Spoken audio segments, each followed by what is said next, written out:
രക്തം അങ്ങനെ വീഴുന്ന കാര്യം പറയാനായിട്ട് നേരത്തെ ഞാൻ ഒരു വട്ടം ട്രൈ ചെയ്താണ്, നടന്നില്ല സംഭവം. ഓക്കെ, ബർത്ത്ഡേ കൊച്ചുങ്ങൾ എന്നായാലും ആഗ്രഹം പറഞ്ഞ നമ്മളെ കൊണ്ട് പറ്റുവാന്നെ അതങ്ങ് സാധിച്ചു കൊടുത്തേക്കണം.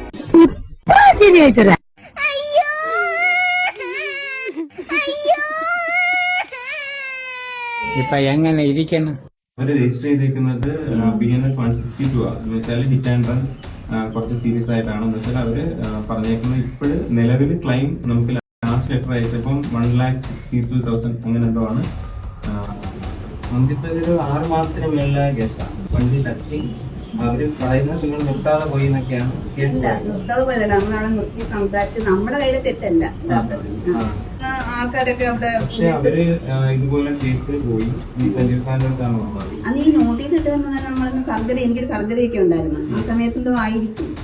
ആക്ച്വലി 2 വട്ടം അവിടെ ചെന്നിട്ടുണ്ട്, റിസീവ് ചെയ്തിട്ടില്ല. അതുകൊണ്ട് കോടതി കുറച്ച് സീരിയസ് ആയിട്ട് എടുത്തിരിക്കുകയാണ്. അങ്ങനെയാണ് ഈ കേസ് ഇഷ്യൂ ഞങ്ങളിപ്പം തിരക്കി വരേണ്ടി വന്നത്. പുള്ളിക്കാരൻ ഫോൺ എടുക്കുന്നില്ല. ഞാൻ രജിസ്റ്റേർഡ് അല്ലേ വരുന്നത്, രജിസ്റ്റേർഡ് ആകുമ്പോൾ ഉറപ്പായിട്ടും നമ്മളെ നേരിട്ടേ തരൂ, അങ്ങനെ വീട്ടിലിട്ട് പോകില്ല. ഞാൻ പുള്ളിക്കാരനെ ഒന്ന് വിളിക്കാവോ, പുള്ളിക്കാരൻ ഫോൺ എടുക്കുന്നില്ല, അതാണ് മെയിൻ പ്രശ്നം. ഞാൻ അദ്ദേഹത്തിന് എന്തൊന്ന് കൊടുക്കാവേ, ഞാൻ കൊടുക്കാം. പ്രമോദ് എന്നല്ലേ പേര് പറഞ്ഞേ? പ്രമോദ്, നിങ്ങളുടെ വണ്ടി 8 മാസം മുന്നേ തട്ടിയിട്ട് 2 വട്ടം വക്കീൽ നോട്ടീസ് അയച്ചു. നിങ്ങളെ എത്ര വട്ടം കോണ്ടാക്ട് ചെയ്യാൻ നോക്കി? അല്ല, നിങ്ങളുടെ ഭാഗത്തല്ല തെറ്റെങ്കിലും നിങ്ങൾക്കത് സംസാരിച്ച് തീർക്കാൻ സമയമുണ്ടായിരുന്നു, മനസ്സിലായില്ലേ? വേറെ വണ്ടിക്ക് കേടുപാടുണ്ടെങ്കിൽ അന്ന് നിങ്ങൾ ആ രീതിയിൽ പോണമായിരുന്നു. കേൾക്കുന്നുണ്ടോ? ഹലോ,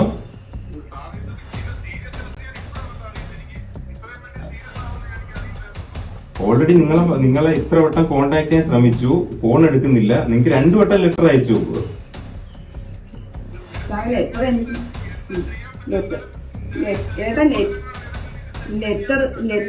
ലെറ്റർ അന്ന് ചിലപ്പോ ഞാൻ സർജറി കഴിഞ്ഞ സമയത്ത് വല്ലതൊക്കെ ആയിരിക്കും കിട്ടിയത്. നമ്മളത് കണ്ടില്ല, അറിഞ്ഞതുമില്ല. ഫസ്റ്റ് നോട്ടീസ് വന്ന സമയത്ത് നമ്മൾ കോടതിയിൽ അപ്പിയർ ചെയ്ത് നമുക്ക് അതിനുള്ള ഒരു അഡ്വക്കേറ്റിനെ അറേഞ്ച് ചെയ്ത് നമുക്കിത് സോൾവ് ചെയ്യായിരുന്നു. അല്ലെങ്കിൽ ഈ പറഞ്ഞ കേസ് കൊടുത്തവരുമായിട്ട് ഒരു മീറ്റിംഗ് വെച്ചിട്ട് അത് കോംപ്രമൈസ് ചെയ്യായിരുന്നു. അപ്പൊ തന്നെ അങ്ങനെയാണെങ്കിൽ 2 പേരും കരുനാപ്പള്ളി കോടതിയിൽ എത്തുക. ഞാനിപ്പോ പേപ്പർ ഏൽപ്പിക്കാം. Happy anniversary.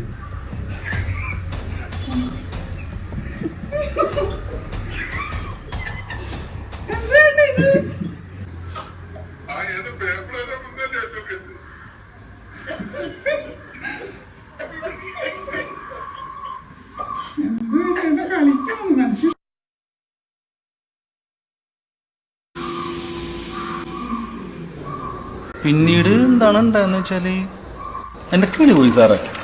കിളി പോയി എന്ന് പറഞ്ഞാല് നമ്മുടെ ഉള്ളിലുള്ള കിളികളൊക്കെ ഇല്ലേ, അത് മൊത്തം ഇങ്ങനെ വെളിയിലോട്ട് പോണത്. ഈശ്വര, ഇവിടെ ആരില്ലല്ലോ ഇതൊന്നും പറഞ്ഞു ചിരിക്കാനായി.